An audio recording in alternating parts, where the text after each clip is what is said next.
o ex-ministro da Justiça, o ex-juiz e o ex-Moro, foi anunciado neste domingo como novo diretor da empresa de consultoria americana Álvares e Marçal. Trata-se do escritório que atua como administradora judicial da Odebrecht. Moro, diretor da Odebrecht. Que maravilha. Não surpreende, não. Agora não, né? Agora não. Mas ano passado era difícil Não, de prever. se você falasse isso, a gente apanhava. Quando ele liberou a portaria interministerial número 5, a gente foi falar que era por conta dela.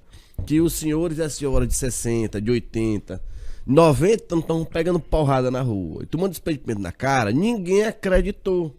Não foi, não? Exatamente. Não, porque não pode, tem nada a ver mesmo, não. Agora, imagine só. Agora eu fico me perguntando, isso é lícito? Porque moralmente correto não é.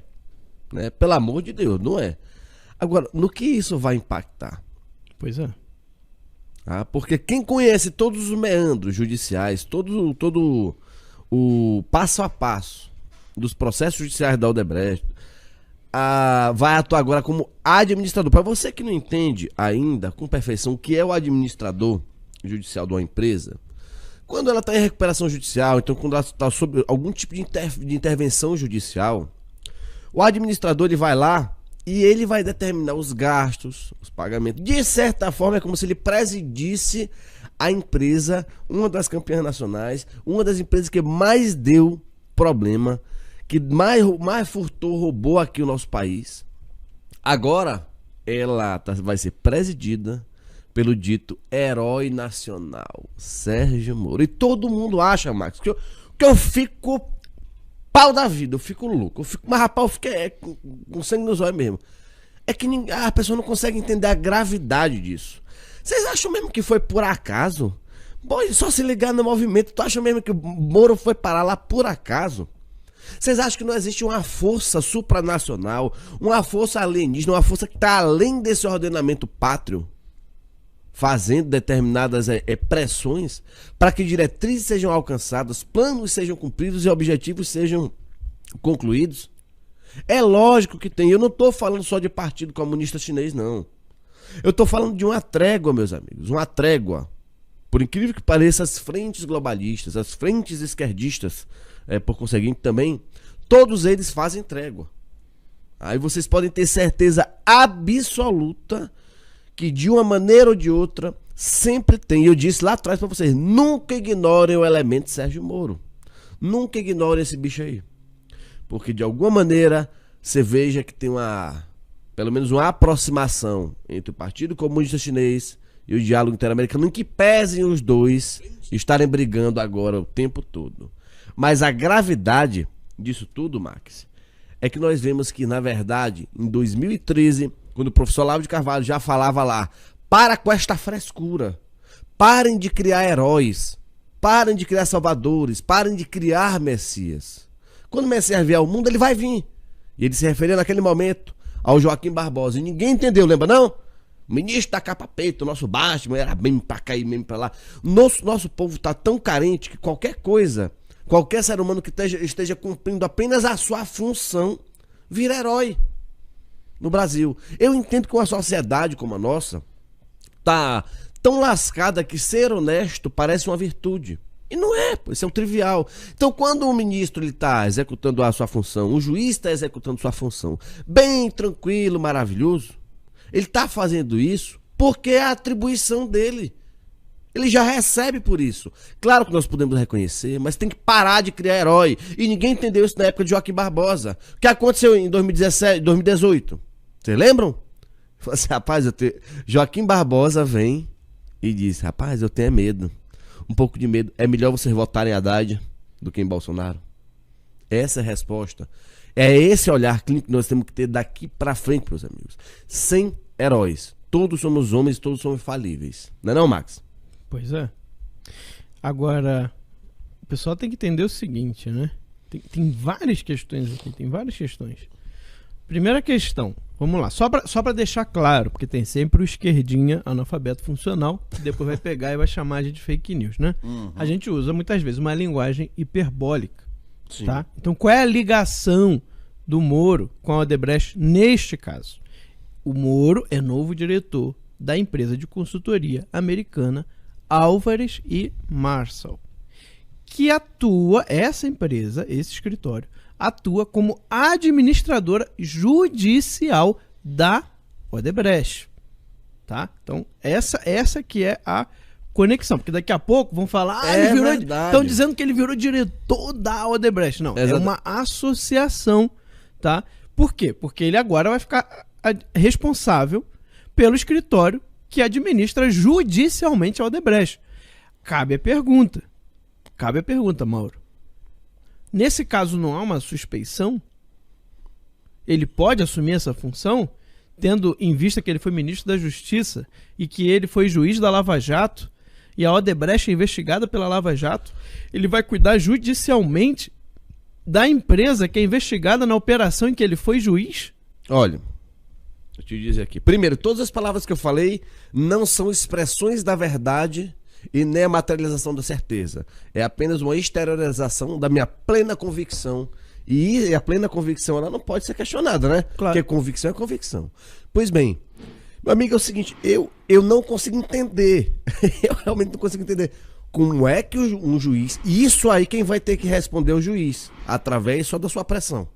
Isso aí. Tem que pressionar, porque um juiz, meu amigo, que tem o mínimo de bom senso, ele não pode permitir que isso aconteça. Porque aí o indivíduo vai estar tendo aí determinadas...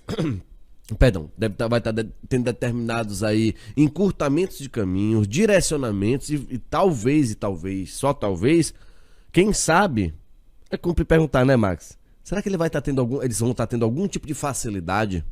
Porque até onde nós conhecemos Moro jamais se prestaria esse papel. Escreve para G1, para Cruzoé. Agora administrador judicial da Odebrecht. Meu amigo, aí só mesmo o magistrado do caso é que vai poder resolver essa situação. Pois é, e vocês não acham que isso é a abominação das abominações, não. A tendência, infelizmente, é piorar. Agora você consegue até prever um pouco do que pode acontecer, porque vocês percebem o seguinte: em 2022 já está muito claro a intenção do Moro de ou ser candidato ou apoiar um candidato, tá? O PT tá perdendo, tá só perdendo. Conseguiu nenhuma capital esse ano. Aí você pergunta assim: será que em 2022, para tentar vencer o Bolsonaro, a gente não vai ver uma coligação PT-PSDB? Porque aí, meus caras, aí vocês vão ver o fundo do poço. Você acha que o Moro tá chegando no fundo do poço? Ainda não. Aí vocês vão ver o fundo do poço, porque a gente pode ver um comício com Lula e Moro de mãos dadas. Já imaginou isso? Mas eu não tenho dúvida. Já imaginou isso? Olha, eu vou te ser sincero, já imaginei várias vezes. Sei nem por que eu imaginei já, mas já imaginei. E assim, atualmente, né, isso não tem nada a ver com eles dois, tá? Mas o Foro de São Paulo e o Diálogo Interamericano estão brigados. Eles estão tendo uma certa disparidade aí em algumas coisas, e até poucos anos atrás sempre funcionou aí o Foro de São Paulo e acabou por funcionar como um replicador de muitas diretrizes dadas pelo Diálogo Interamericano. Só que agora eu mesmo ainda não apurei, uma falha minha ainda não apurei exatamente o ponto central, o que foi que aconteceu para estar tendo esta ruptura, né? Mas eu acredito muito, tenho uma plena convicção que não tem problema. Porque, assim, a gente sabe que o mal, ele é inarmonizável, né? A gente já falou isso várias vezes aqui, não consegue se harmonizar. Cambada de gente maluca. Mas eles têm uma coisa que na direita ainda falta: é enxergar um propósito comum. E através deste propósito comum, meu amigo, é se unir em que pese todas as diferenças pelo tal do bem maior que eles buscam, que eles não, a esquerda busca, tal do bem maior. eles conseguem, com a maior tranquilidade do mundo, mudar de partido, fazer coligações, engolir o próprio ego, sem perder um militante e sem perder a própria identidade. Então a gente vê que a esquerda, aparentemente, ela perdeu realmente muitos cargos, né, de prefeitura e tudo. Agora, curiosamente, o Centrão aumentou, né? E o Centrão, acreditem, o Centrão não é menos pior que a esquerda. O Centrão ainda é mais sorrateiro que a esquerda, porque ele se disfarça do cabra equilibrado, cabra maravilhoso, e não é. Então, meus amigos, não. E outra coisa, o Centrão tem dinheiro pra mandar. Tem dinheiro pra dedéu. Então, quando você vê o Alan, antes de cobrir as eleições norte-americanas, ele falou uma coisa muito significativa, que ele fala assim, ó: no dia que você vê Ciro Gomes, a aproximação de Ciro Gomes com o PSOL, o PT, principalmente com a figura do Lula, lascou, que o PSC, Partido Comunista Chinês, tá se aproximando do Foro de São Paulo, fazendo uma trégua para tomar o poder de alguma maneira aqui na América Latina. Essa aproximação ela teve recentemente, ela já foi boicotada a posteriori, deve ter tido algum desentendimento, inclusive o Cid Gomes já disse que não vai apoiar o PT em 2022, mas a aproximação do Centrão, quando eu digo Centrão, não é só o PSDB, naturalmente, mas principalmente o PSDB, o PMDB, tem todos eles, ela é praticamente, Max, não sei se você concorda, na minha visão, ela é praticamente inevitável. Ela vai acontecer mais cedo ou mais tarde. Pois é. Não, eu também acho. Por isso que eu tô falando isso aqui, que pode parecer, ainda para algumas pessoas pode parecer algo absurdo. Não, também não vai chegar tanto, né? Não é possível que a gente vai ter isso acontecendo, que a gente vai ver uma coisa dessa acontecendo. Eu realmente não duvido. Ao contrário, eu acho que é a estratégia que eles vão adotar para exatamente tentar vencer o Bolsonaro. Mas que vai ser uma vergonha, velho. Ah, vai. Mas sabe de uma coisa, Max? Olha, o Sérgio Moro não tem carrapato, não sei como é que a cara deste macho mal ele não treme.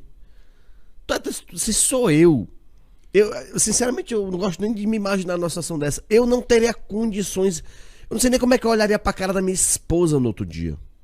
Sabe, acordar e fazer: amor, piscininha, amor, vamos pra piscininha. Eu não tenho coragem de fazer um negócio desse. Você já imaginou como é que Moro acorda? Se bem que também parece que ela não se incomoda muito não, né? Ela até gosta da fuleiragem, assim, deste jogo de poder. É o que aparenta ela gostar do jogo de poder. Não tem nada de errado com isso. Pelo menos pra quem não tem os mesmos princípios nossos, né? Exatamente.